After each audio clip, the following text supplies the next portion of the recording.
So, picture this. You're living in ancient Mesoamerica, minding your own business, probably trying not to starve, when out of nowhere, here comes Kukulkan, part snake, part bird, and entirely divine. Now, this guy isn't your run-of-the-mill garden snake, he's got feathers. Majestic, rainbow-colored feathers, no less, and he's not crawling around eating mice. Kukulkan is descending from the heavens, and he's got a message.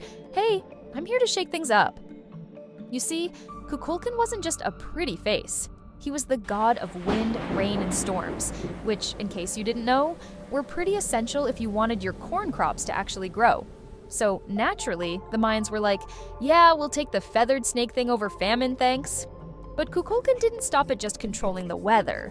He was also a patron of learning and knowledge, which means this snake god was basically the ancient world's coolest professor, but with way more teeth and feathers. Did I mention the feathers? Now, Kukulkan didn't just hand out weather patterns and wisdom willy-nilly. No.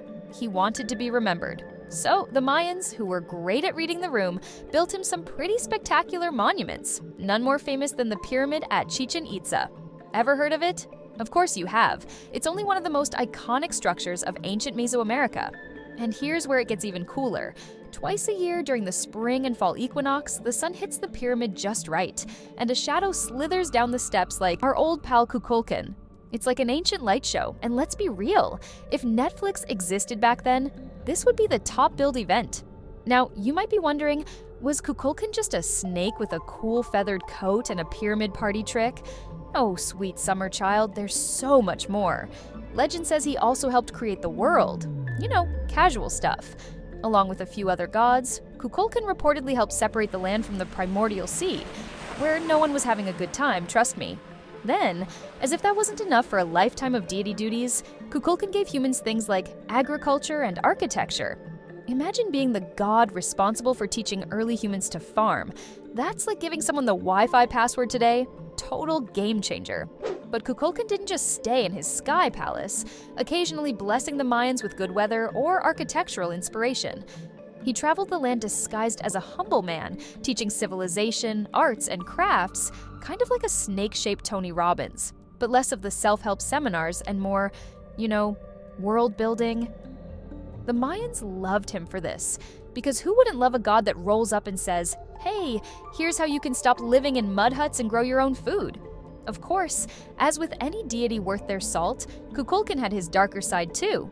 Sure, he was a teacher and a protector, but he could also stir up a pretty nasty storm when he felt like it. Cross him, and you might find yourself on the receiving end of a hurricane that would have even modern weather reporters clutching their microphones. And while Kukulkan didn't demand too many human sacrifices compared to some other gods in the neighborhood, looking at you, Quetzalcoatl, he wasn't exactly a peace and love kind of guy either. The Mayans knew how to keep him happy, which usually involved some form of bloody ritual. Because, hey, nothing says thanks for the rain like a good old-fashioned offering. So, what do we learn from the story of Kukulkan? Well, for starters, if a giant feathered snake asks you to build him a pyramid, you build the pyramid. Second, if you ever travel back in time to the Mayan civilization, make sure to thank Kukulkan for your next meal. And maybe give him a small sacrifice if you really want to stay on his good side. Just a little one. All right, folks. If Kukulkan can roll up as a feathered snake god, descend from the heavens, and demand a pyramid, I think you can manage to click that little subscribe button. No need for a human sacrifice, just your undying loyalty to mythology content. Trust me, the ancient gods are watching, and so am I.